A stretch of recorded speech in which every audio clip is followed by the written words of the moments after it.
Hi hello மக்களே வணக்கம். இன்னும் நம்ம சேனல் சப்ஸ்கிரைப் பண்ணாமல் இருந்தால் சப்ஸ்கிரைப் பண்ணுங்கள், பெல் ஐக்கானையும் தட்டி விட்ருங்க. எம்ஜிஆரோட முதல் 33 பாகங்கள் பிளேலிஸ்ட்ல இருக்குது. பார்க்கலனா பார்த்துட்டு வாங்க, அடுத்த பாகத்துக்கு போகலாம். எம்ஜிஆரோட பாதுகாப்புக்காக நான் அவரோடு சென்றால் சென்ற ஊர் எல்லாம் ரசிகர்கள் என்னை அடையாளம் கண்டு என்னை சூழ்ந்து கொண்டு கையெழுத்து வாங்க காத்திருந்தார்கள்.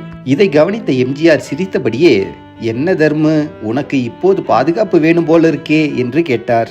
அவர் கேட்டது நிஜமாகிவிடும் போல் இருந்தது. அதனால் எம்ஜிஆரை பாதுகாக்க எனக்கு இடையூறாகி விடுமோ என்று பயந்த நான் எங்கள் வீட்டு பிள்ளை படத்திற்கு பின் தனியான வேடங்களில் நடிக்க தவிர்த்தேன். சினிமாவில் நடிப்பது நான் விரும்பி ஏற்றுக்கொண்டதல்ல. எம்ஜிஆருக்கு அருகில் இருந்து கவனிப்பதை விட பெரிய காரியம் எதுவும் இல்லை என்று எண்ணினேன். அதனால் குரூப் சண்டைகளில் மட்டும் நடித்து வந்தேன். எம்ஜிஆர் தமிழக முதல்வரான பின் மீண்டும் படங்களில் நடிக்க ஆரம்பித்தேன். காரணம், போலீஸ் பாதுகாப்பு எம்ஜிஆருக்கு வந்துவிட்டதால் என் வேலை குறைந்தது. ஆனாலும் அரசியல் கூட்டங்கள் நிகழ்ச்சிகளுக்கு தவறாமல் எம்ஜிஆருடன் சென்று வந்தேன். 1962க்கு பின் 1967 தேர்தல் பிரச்சாரத்தின் போது எம்ஜிஆர் பல ஆபத்துகளை சந்திக்க நேர்ந்தது. மதுரை மாவட்டத்தில் பல ஊர்களில் நிறைய மக்கள் கூடுவார்கள் என்பதால் ஊருக்கு வெளியே ஆற்றங்கரையோரங்களில் வயல்வெளிகளுக்கிடையில் கூட்டங்கள் நடத்துவார்கள். அதனால் நாங்கள் வேனை கூட்டம் நடத்தும் இடத்திற்கெல்லாம் கொண்டு செல்ல முடியாது. வேனில் இருந்து இறங்கி சற்று தூரம் நடந்துதான் செல்ல வேண்டியிருக்கும். அது போன்ற நேரங்களில் மின் இணைப்பு துண்டிக்கப்பட்டு நாங்கள் செல்லும் வழி இருட்டாகிவிடும். அப்படிப்பட்ட சமயங்களில் எம்ஜிஆரின் முன்பு பத்மநாபன் செல்வார், இருபுறமும் நானும் ராமகிருஷ்ணனும் செல்வோம். அப்பொழுது எம்ஜிஆர் என்ன செய்வார் தெரியுமா? அவரது கழுத்தில் சிறிய கருப்பு சிவப்பு துண்டு ஒன்று இருக்கும். அதை மார்பின் முன்பாக இரு முனைகளிலும் 2 கைகளால் இறுக பிடித்து கொள்வார். அது மார்பக கவசம் போல் இருக்கும். யாரும் கத்தியை வீசினால் கூட மார்பில் பாயாமல் கைகள் தடுத்துக் கொள்ளும். எம்ஜிஆர் எப்பொழுதும் கட்சு அணிந்திருப்பார். அதன் முனை கூர்மையாக இருக்கும். எம்ஜிஆருக்கு கெடுதல் விளைவிக்க இருண்ட நேரங்களில் எதிரிகள் கூட்டமாய் நெருங்கி வருவார்கள். மக்கள் கூட்டத்தோட கூட்டமாய் எம்ஜிஆருக்கு அருகில் அவர்கள் வர முனையும் போது கட்சு அவர்களது காலை பதம் பார்க்கும். எம்ஜிஆரின் இந்த அதிர்ச்சியால் எதிரிகள் தாங்க முடியாத வழியால் விலகி ஓடுவார்கள். ஏன் அவர்கள் இப்படி ஓடுகிறார்கள் என்று மக்களுக்கு புரியாது. எம்ஜிஆர் வைக்கின்ற காலடி ஒவ்வொன்றும் எச்சரிக்கையுடனே இருக்கும். ஆனால் பிறரால் அதை எளிதில் அறிய முடியாது. அப்போது கதிரேசன் என்பவர் எம்ஜிஆரிடம் டிரைவராக இருந்தார்.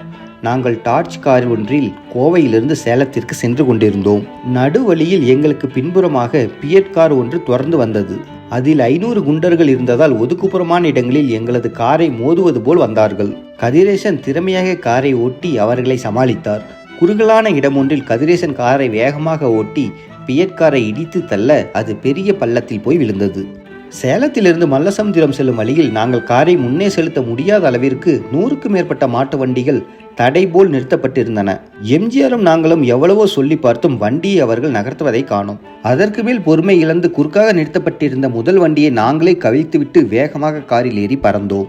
மல்லசமுத்திரத்தில் ஒரு தெருமுனையில் எம்ஜிஆர் வேனில் நின்றபடி பேசிக்கொண்டிருக்க அருகில் இருந்த கூரை செட் அப்படியே எங்கள் மீது வந்து கவிழ்ந்தது. ஆனால் அது எங்கள் மீது கவிழ்வதற்குள் எம்ஜிஆரும் நாங்களும் வேனில் இருந்து மின்னலாக வெளியே தப்பித்தோம். சற்றும் தாமதிக்காமல் அருகில் இருந்த வீட்டின் மொட்டை மாடிக்கு மேல் ஏறிக்கொண்டோம். எம்ஜிஆர் அங்கிருந்தபடியே பேசினார். பேசி முடித்த பின் வேனில் கவிழ்ந்திருந்த கூரை செட்டை அப்புறப்படுத்திவிட்டு புறப்படுவதற்காக வேனில் ஏறினால் ஒரு பெருங்கூட்டம் வேனை சூழ்ந்து கொண்டது. வேனை அங்கிருந்து நகர்த்த முடியாமல் நின்று கொண்டார்கள். நாங்கள் புறப்பட்டு செல்ல வழியே இல்லை. அதனால் ஒரு முடிவுக்கு வந்தோம். என்ன ஆனாலும் சரி, 2இல் 1 பார்த்து விடுவது என்று நானும் ராமகிருஷ்ணனும் வேனில் இருபுறமும் இறங்கி கொண்டோம். எம்ஜிஆர் வேனின் ஒரு புறத்தில் கண்ணாடிகளை இறக்கிவிட்டு கொண்டார். கதிரேசன் வேனை ஸ்டார்ட் செய்ய நாங்கள் இருபுறமும் கண்ணில் பட்டவர்களை எல்லாம் அடித்து கொண்டே முன்னேறினோம்.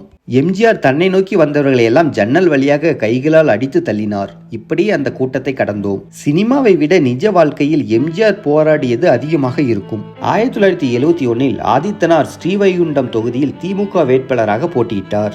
அவரை ஆதரித்து எம்ஜிஆர் பிரச்சாரம் செய்வதாக இருந்தது. ஆனால் சாத்தான்குளம் தொகுதி பக்கம் மட்டும் போக வேண்டாம், அங்கு உங்கள் உயிருக்கு உலை வைக்கிற முயற்சி நடக்கிறது என்று தொகுதி திமுக பிரமுகர்கள் எம்ஜிஆருக்கு முன்னதாக தகவல் சொன்னார்கள். எம்ஜிஆர் வழக்கம் போல அதை சட்டை பண்ணவில்லை. ஸ்ரீவைகுண்டம் விருந்தினர் விடுதியில் இரவு 10:30 மணிக்கு போய் சேர்ந்தோம். 11:45க்கு ஆதித்தனார் வீடு சென்றால் அவர் எம்ஜிஆரிடம் சாத்தான்குளம் போக வேண்டாம் என்று கேட்டுக்கொண்டார்.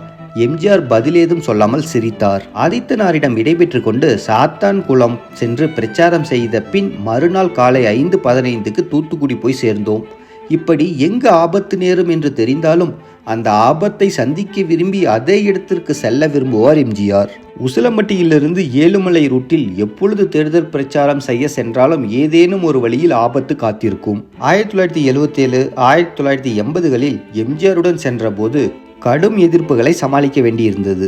அந்த பகுதிகளில் எம்ஜிஆர் பிரச்சாரம் செய்யும் போது மலர் எரிகிறேன் என்று சொல்லி கல்லை இரும்பு குண்டுகளை மலருக்குள் வைத்து எம்ஜிஆர் மீது எறிவார்கள். ஆனால் அவற்றை நாங்கள் பிடித்து கொள்வோம். அப்படிதான் தேனியில் கனமான போல்ட் நட்டு ஒன்று வீசப்பட்டதை நான் பிடித்தேன். வந்த வேகத்தில் உள்ளங்கையில் பிடித்தபோது கடுமையான வலி ஏற்பட்டு காயமாகி இரத்தம் வந்துவிட்டது. ஆனால் அதை எம்ஜிஆரிடம் காட்டிக்கொள்ளாமல் மறைத்து விட்டேன். 1971 வரை எம்ஜிஆர் காலை 10 மணிக்கு பிரச்சாரம் செய்ய புறப்பட்டார் என்றால் மறுநாள் காலை 5 மணி வரை சுற்றுப்பயணம் செய்வார். இடைப்பட்ட நேரம்தான் அவருக்கு ஓய்வு நேரம். 1971க்கு பின் 1977 1980 பகலில் சுற்றுப்பயணம் செய்வதை தவிர்த்து விட்டார். முதல்வரான பின் அவர் பகலில் பணிகளை கவனித்துவிட்டு இரவில் மட்டும் பிரச்சாரம் செய்தார். பகலில் போக்குவரத்துக்கு இடையூறு, செல்லும் வழியில் மக்கள் அவரவர் இருப்பிடத்திற்கு அழைக்கையில் செல்ல வேண்டியிருக்கிறது. இதனால் செல்ல வேண்டிய இடங்களுக்கு பயணம் செய்வது தாமதிக்கும் என்பதால் இப்படி ஒரு முடிவை எடுத்தார். இது தவிர பகலில் வெயிலின் கொடுமையையும் தவிர்க்க விரும்பினார். அடுத்த எபிசோட் நாளைக்கு பார்ப்போம். Thank you for watching. For more videos, please subscribe.